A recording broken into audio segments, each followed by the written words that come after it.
Should every meat be made to coexist and play nice with every other meat? My experience from 8 years ago said resoundingly no. Stop that. Don't do it again. But I said no. Stop that. I'm doing it again.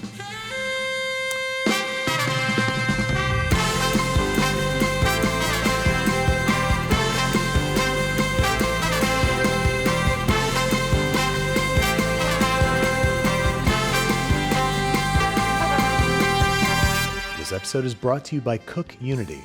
Unlike conventional food delivery services, Cook Unity operates as a chef-to-you platform, delivering exceptional restaurant-quality meals directly to your doorstep. With chef quality in mind, I was thoroughly impressed with the entire experience from selection to presentation. Today I'm diving into the barbecue chicken by Chef Chris Rattel. I also loved the broccoli cheddar breakfast frittata by Chef James Grody. Real chefs, real flavors, that's what I love about Cook Unity. Upgrade your dining game at cookunity.com/Babish50 or click the link in the video description. Using my code Babish50 supports this channel and also gets you an exclusive 50% off your first order. I want to see what happens when I take each one of these distinct proteins and treat them with a modicum of respect and try to prepare them in a way that I think will be palatable.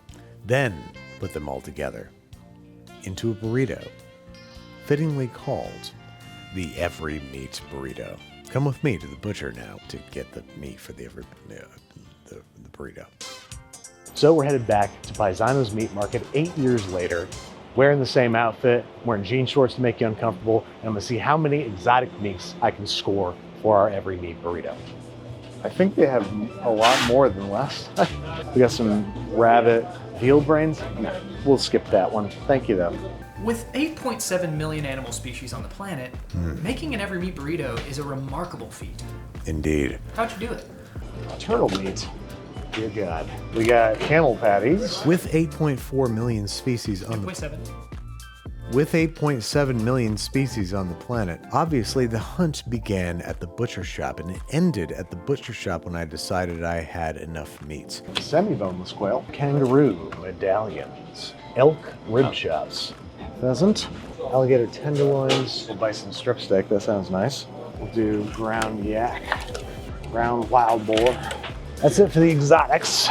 We need every meat, so now I need beef, chicken, lamb, pork. Wait, no python? Where's the python? Well, maybe this will be palatable then. Yeah. $6.17, that sounds familiar. Was that the same price as last time?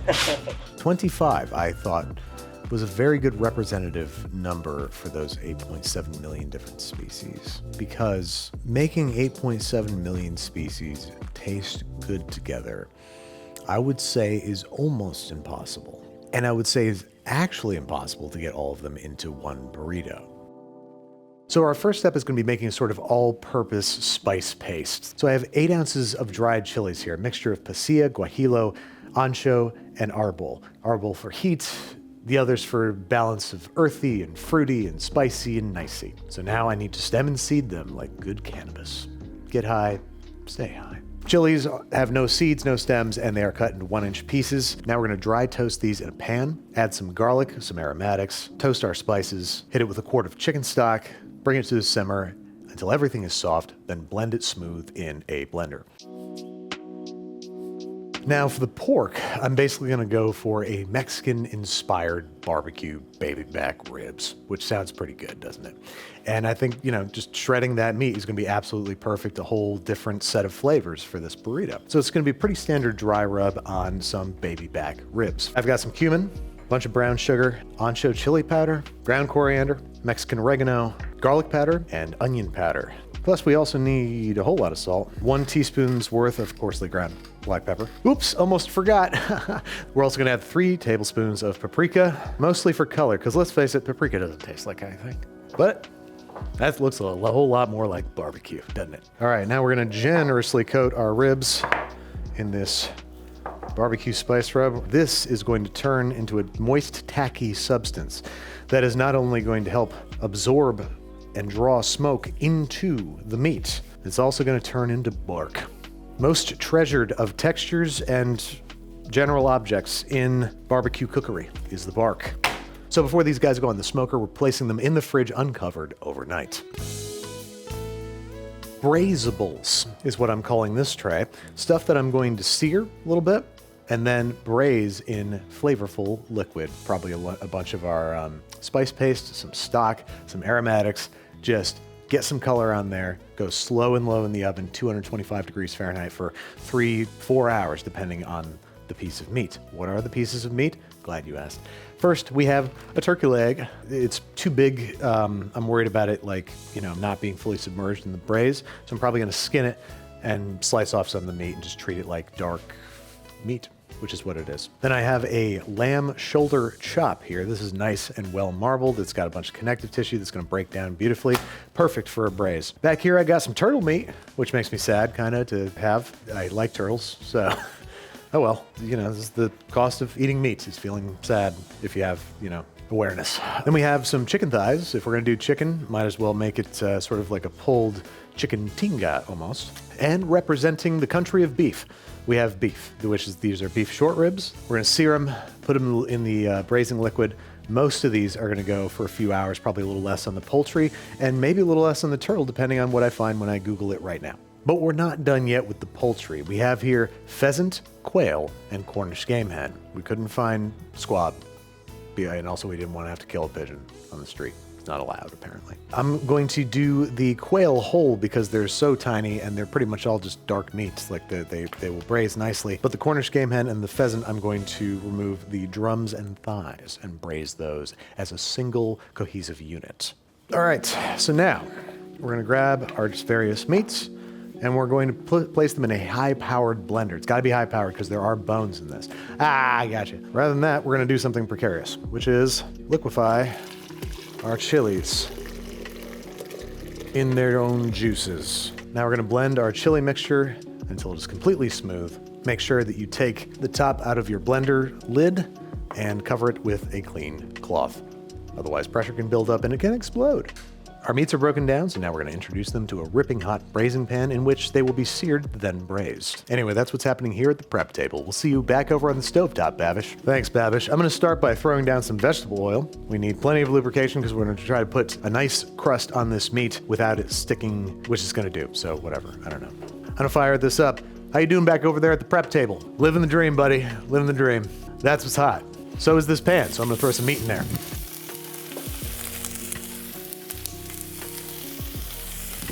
Now we're gonna deglaze the pan with 4 cups each, chicken stock, and our chili paste. It's gonna make a lovely braising liquid. I'm also sneaking in 1 quartered onion, a whole head of garlic cloves cut in half, no need to peel. Now I'm gonna give it a little mix to make sure that everybody is well mixed. And this is just the right amount of braising liquid. Yeah, you want just the topmost facet of the meat sticking out of the braising liquid. There's a lot of room in this pan because eventually the turtle and the chicken are going in there. Now we're gonna let this go for 3 hours. Probably at the 2-hour point, we're gonna add the other proteins. Grind time. And the meats that we got that were ground is the time that it is. We have 5 ground meats here. We have boar, yak, camel, ostrich, and rabbit. I'm curious what these taste like, so I'm gonna bust off a little bit, make myself a miniature burger of each, taste it, and then I'm gonna mix them all together and just fry them up with the simmer sauce, with our spice paste mixture. Let's get rabbit out of the way. I hate rabbit. All right, first up the rabbit. I bet you wish you did take that last left turn at Albuquerque, Bugs.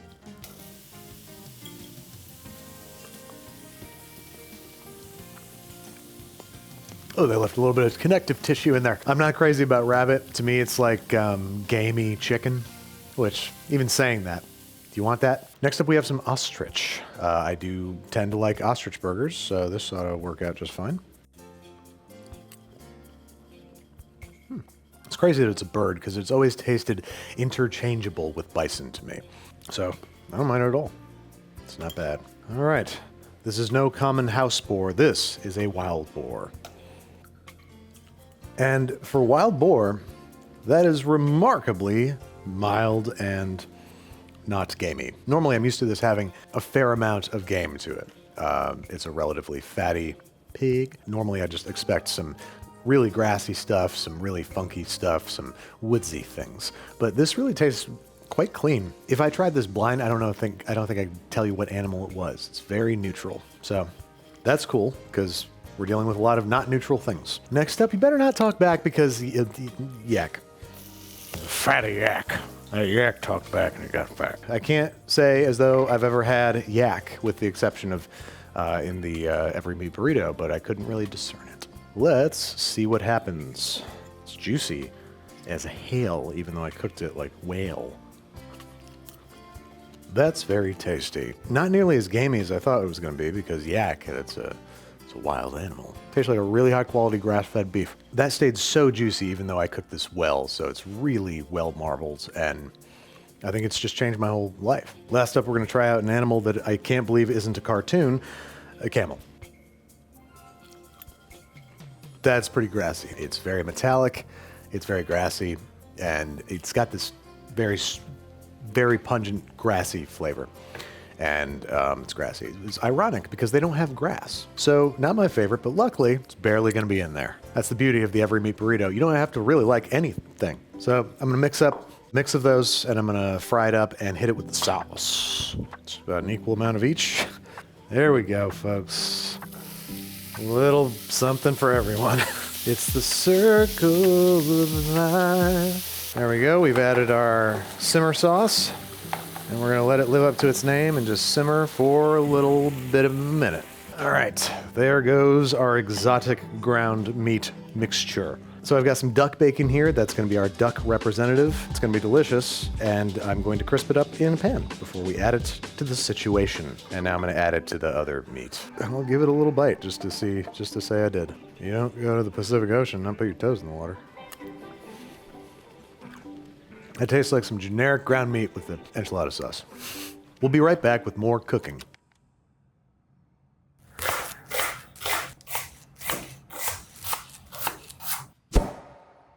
Babish Cookware. The decision is clear cut. Oh my dear Bippy. That looks danktastic. Everything looks great and grand and wonderful, and I wish I could just keep it like this, but I have a job to do. I love that when you do this semi-submerged braise, you get this incredible crust on any protein that is sticking out of the water. So everything I wanted to happen happened. Now it's time to add our poultry and turtle to the mix. We have our little tiny quail. We have our not so tiny turkey breast bits. We have our chicken thigh. We have our Cornish game hen, and the turtle, put them in this corner. There you have it. A veritable smorgasbord of could not be more different meats. Here it goes, back into the oven for another hour until the chicken and other stuff is tender. Folks, here it is. The sum total of all meats. Now I'm gonna pick at it and see what they taste like. A little bit of beef short rib. It's gonna be hard to eat all these because it's spicy. Okay, short ribs, great. It's not quite fully tender, but this is gonna get cooled. We're just gonna keep cooking it, and then it's gonna sit in the fridge overnight, which is gonna continue to just like permeate it, and then we're gonna heat it back up, which is it's gonna be perfect tomorrow. Let's have a little bit of turkey, shall we? A little bit of dark meat for the boys. That sure is turkey, flavorless. How about some chicken? Oh, chicken's perfect. I'm gonna tell you what it tastes like. It tastes just like chicken. Okay, look at some turtle. It's turtle time. Holy shit. I don't know about that turtle. The turtle is pretty tough, and it does taste aquatic. Turtle, snake, alligator, any amphibious animals taste that way. They taste like chicken and fish, and never the two of those should meet. So I'm not crazy about it, but we're trying to max out our meats here. And so that's what we're gonna do. I got myself a little bit of quail. Very tender. Even the skin kind of, like normally I hate braised skin like this because it turns rubbery and flabby. It was very fatty. It almost just tasted like fat, which was really nice. You know what it is, Babish Nation. It's pheasant time. That's genuinely good. It's not gamey. It's very, very rich. It tastes like the holidays. This is such a strong sauce. This is such a pervasively spicy and flavorful sauce, and I could still taste it very clearly. Huh. Wow, pheasant has a really lovely, I don't know, just like a Thanksgiving, like a celebratory flavor. I don't know how to describe it. All I know is that I like it. What was this guy? This is a Cornish game hen. And here's the thing, people. I doubt this is a real Cornish game hen. I doubt it. Mostly because most Cornish game hens sold in the United States are really just very young chickens. It's been a long time since I heard that factoid. I'd love to know if it's true.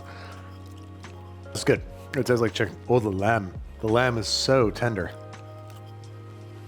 Best part of this whole thing, by a mile, because it was pretty fatty lamb, which is going to translate to more gaminess depending on where the lamb is from, what it was eating, all that good stuff. It's a very strong flavor, and it plays perfectly with this very spicy, very flavorful braised liquid. That is delicious. That is truly delicious. I'm gonna start making lamb birria tacos. Anyway, there's our meats that I just poked at and took little bites of. Now they have to cool to room temperature before we put them in the fridge overnight and reheat them tomorrow. You thought we were doing this in one day? You're crazy. So I really love this chili paste and I want to use it on the ribs, but I think it's a little too spicy to use as a straight up barbecue sauce. So I'm going to use it to make a barbecue sauce. We're going to start with some familiar trappings, a cup of ketchup squeezed, the rest of however much mustard powder you have, about a teaspoon. Got some ground ginger here. I'm gonna add about half a teaspoon of dried garlic, half teaspoon of dried onion powder. Normally I'd use ballpark mustard because, you know, I'm like a guy, like a normal guy, you know, I'm not all fancy schmancy. Dijon mustard's pretty strong, and I added the mustard powder, so I think just a nice heaping tablespoon of Dijon mustard. I'm also gonna add, obviously, a lot of sugar. I have some dark brown here. Maybe I'll do about a packed third of a cup's worth. I want this to be pretty sweet. It's gonna be a really nice big hit of sugar amidst all the spice. I'm also gonna add some blackstrap molasses for a nice darker color. And of course, a healthy hit of our chili Babish signature simmer sauce. I'm also gonna add some FG BP. Might as well hit it with some salt too. I'm gonna whisk this up, cook it for about 10 minutes, and it's gonna be ready to slather. Speaking of which, our ribs have been in the fridge overnight. They're ready to go on the smoker. See you there. Here come the ribs. All ribs and ribs. And I have a simple spray of a mixture of apple cider vinegar, water, soy sauce, and Worcestershire sauce. Probably for the first hour. Hit it with that every 30 minutes, 45 minutes. So these are going to be on here for 3 hours uncovered, 2 hours wrapped in foil, and 1 hour uncovered again, saucing. And there you have it, some properly smoked baby back ribs. I'm ready to eat one of these. Nice smoke ring, and they're going in my sweet little face. Are they Mexican? No, but they do have just a little bit of heat from them, and that really deep flavor from all the chilies. That's fantastic. It's very rare that you have spicy ribs, and these are not spicy. They just have a little bit of heat, just feeling a little tickle. Dear God, they're good. It is also a very good sign when you pull out the bone and it shows a little resistance, doesn't just slip out, but it's completely clean. I think these guys were cooked just right. My compliments to the chef. And now, the other red meats, because there's more. I have a bison New York strip. This was only $50. So I got a little elk Frenched rib roast. Very curious about what that's going to be like. I think I'm just going to treat it like a miniature prime rib. Then we have over here some kangaroo. I don't really know. Tenderloins? Something. Then we have this venison Denver steak. And this guy's so thick, I do think I'm going to butterfly him quick. What we're going to do is we're going to hit all of these with carne asada spices. Half teaspoon of garlic and onion powder, 1.5 tablespoons of chili powder, half a teaspoon of ground cumin, quarter teaspoon of ground coriander, tablespoon dark brown sugar, 2 teaspoons of kosher salt, 1.5 teaspoons FGP, about a quarter cup's worth of light olive oil. I'm also going to add the juice of 1 lime, whisk that up, and I'm placing these guys in a large zip top bag. Now we're going to add our lovely little marinade right to the bag. I'm just going to massage this around, make sure everybody's evenly coated. I'd wager this is the first time that these 4 animals have been placed in a plastic bag together. There we go. And we're going to let this guy marinate just at room temperature for an hour. Don't need anything crazy. Grill is in excess of 700 degrees. Let's go ahead and chill. So all these are going to get seared on the hot side of the grill and then finished on the cool side. So I've got these guys on max, these guys on minimum. Now gas grills are kind of the opposite of charcoal grills in that to get them hotter, you shut them down. but we don't even really want that because these are gonna burn almost immediately with those spices, so never mind. We just wanna put a crust on there.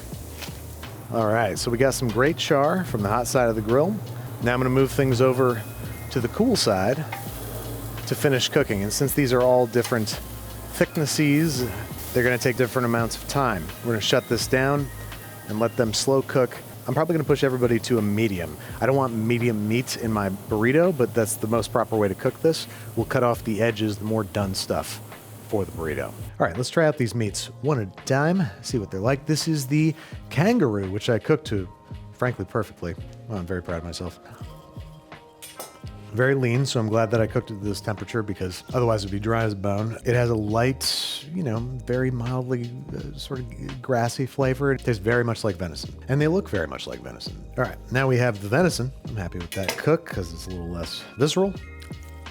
Sometimes venison is gamey. This is like, there's devoid of fat, so there's no gaminess. It's just super metallic. I didn't care for that. It was like metallic to the point of being tangy. Now we have the bison steak, which I definitely overcooked. Okay, maybe not. Did I cook everything perfectly? What's wrong with me? You could have told me that was beef. And I would have been like, thank you for this beef. Lastly, the elk, the one that smelled the worst.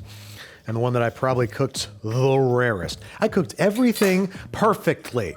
I didn't even mean to.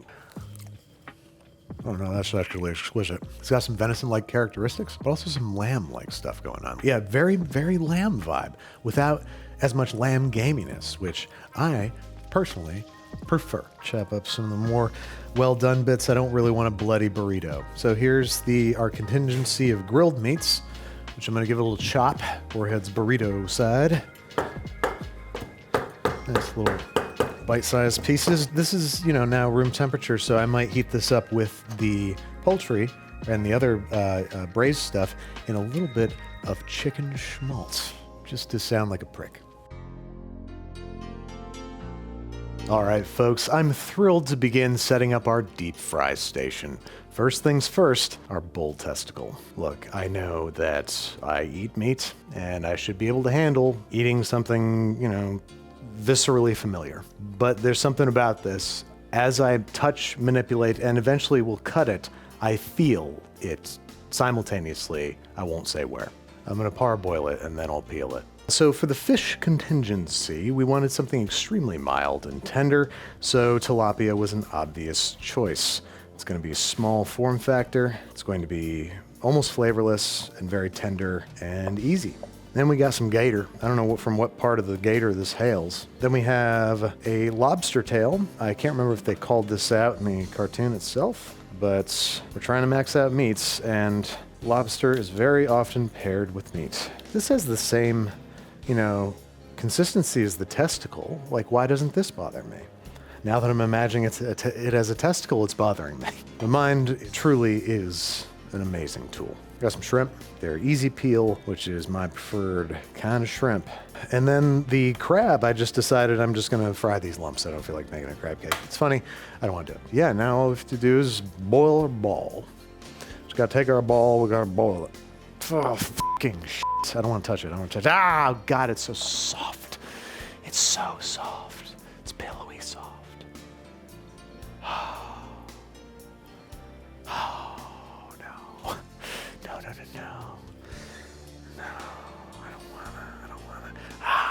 Why is it so soft? Oh God. I don't want to. We'll be right back. Long. Hot. Hard. Slippery. Babish cookware. You know what I'm trying to say. Now we're going to take out our parboiled ball and put it in some ice water. We don't want to overcook it now, do we, Babish fam? I don't think so. Only thing left to do is snip the sheath off and peel it. Hey, if the apocalypse comes, this is all there's going to be to eat. Right there, just going to place a...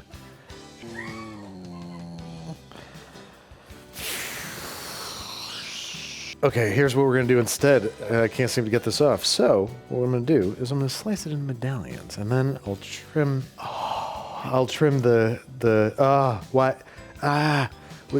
there. Now I'm just gonna trim off the sheath and expose the testicle. There we go. It's perfect. Well, we can't just have one now, can we, Babish? Bam. So those are ready, and I will be right back. One moment.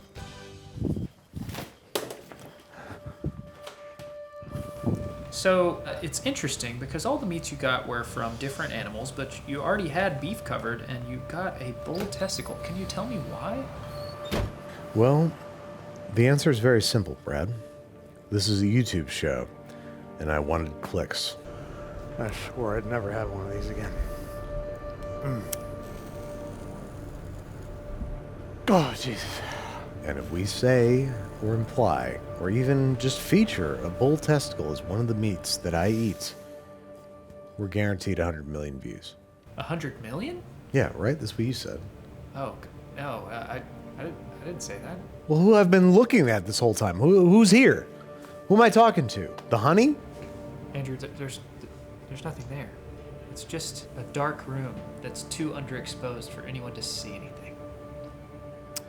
Well, that's the inspiration for this Every Meat Burrito. Now for the deep fried elements, I'm gonna go with a tempura batter, and I want it to stay really crisp amongst all the moist ingredients. So I'm gonna opt for a tempura batter with rice flour. It gives it what I would call it a juicy crisp. To make this batter, I've got 1 cup of all-purpose flour, 3/4 of a cup of rice flour, and a 1/2 teaspoon each kosher salt, baking powder. I'm whisking these guys together until homogeneous. Now I have a 12-ounce can of seltzer I'm going to add. If you do not want to overmix this, you can develop gluten and you can make your breading tough and gummy. Once we've added all the seltzer, we're going to give it a gentle mix until it has the consistency of a nice thin paint. In goes the gator. Bullseye. All right, there's the gator. Onward to the tilapia. While those fry, we can see exactly what does gator taste like. And I'll tell you what it tastes like. Okay. Tough. What the I mean, why is it so tough? You have to chop them up. Also, I do think I overcooked them. But it's the chicken of the sea. It's if, like, I love chicken, but I wish it had, you know, like an off flavor. All right. Fried tilapia. I love tilapia, and this is fried, so that's good. That's better. So this works out great for me. Stop eating. I have more to do. A lot more to eat, a lot more to do. That's good. Next thing, let's do some shrimp. Those look good. Next up, some lobster.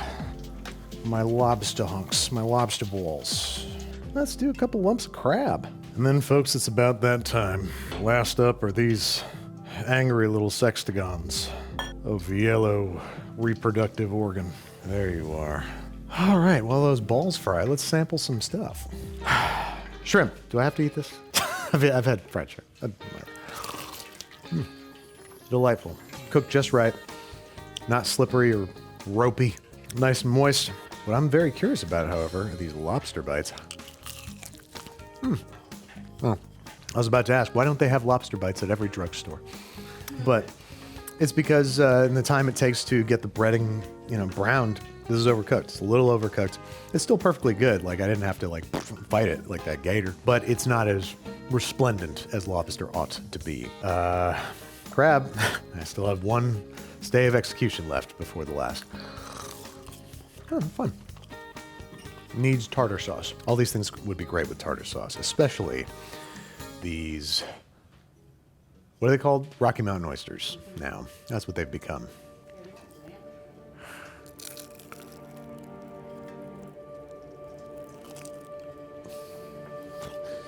I had to fight that so hard.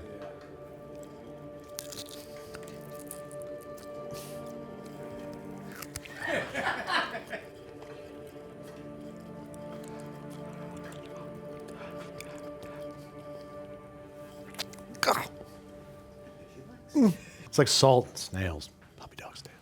That sucked. I hate it, and it's too tough to put in the burrito. I'm not putting it in there. Not putting it in. It is impassable. I won't pass it later. So I'm sorry. It's gonna have one less mate because like that. This actually has a shot of maybe not being great, but being edible, and that will ruin it. So I'm not gonna put it in there unless you guys also try a bite. No. No chance. They're all saying yes, but I'm telling them no. All right, so last thing we got to do, I'm going to reheat our shredded braised meats in a little bit of chicken schmaltz, which is going to taste real, real good. And I have just a little bit right here. So, healthy amount of fat. I'm going to heat those up in the fat carnitas style. I think I'm going to be able to fit all this. I'm doing such little bits of each one. So I'm also going to heat up these grilled meats in the fat carnitas style because I don't want to just add a whole bunch of cold roast beef to the burrito. As you can see, we've still got pink. All right, we've been threatening to do it for 2 full days now, but it's time to turn these meats into the Every Meat Burrito. I'm going to start with a big scoop of our braised meats, and we're going to add the fried on top of that. There's our ground meats and our duck bacon. Sprinkle with all of our grilled game. Spread out the ribs, and correct me if I'm wrong, but I believe that is every meat. Here we go. Oh, yeah. There you have it, folks. The Every Meat Burrito. $600, 2 days of work, and a whole lot of blood, sweat, and tears all got into this burrito. It's gross. Let's take a look at that cross-section.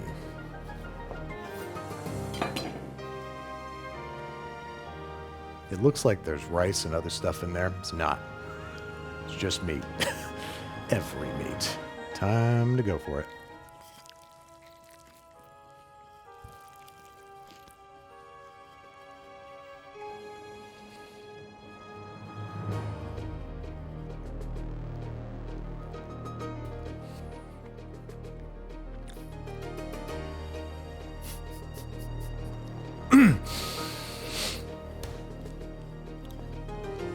Okay.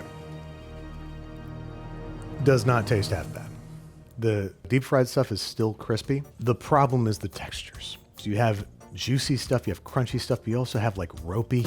Barbecue sauce and the chili paste, those are the dominating flavors, but we didn't do too much of them. I can still taste all the, not all of the meats, but I can taste the battle of meats that's happening in my mouth. And I can't say it's very pleasant.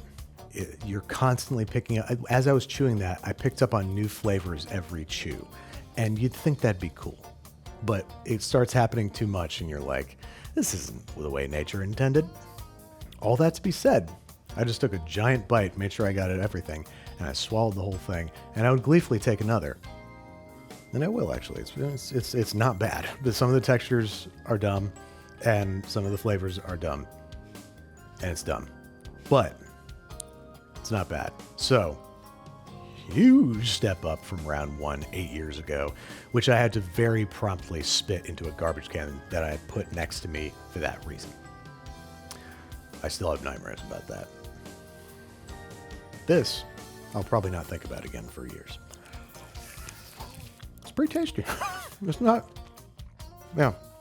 I keep getting little bits of textures that are not great. The turtle, I am sure. That turtle was hard as the shell that was ripped off its back while it was still alive. It's too much. It's too much. But I just had a second bite of it. Here goes number 3. So, what did we learn today? Don't do this.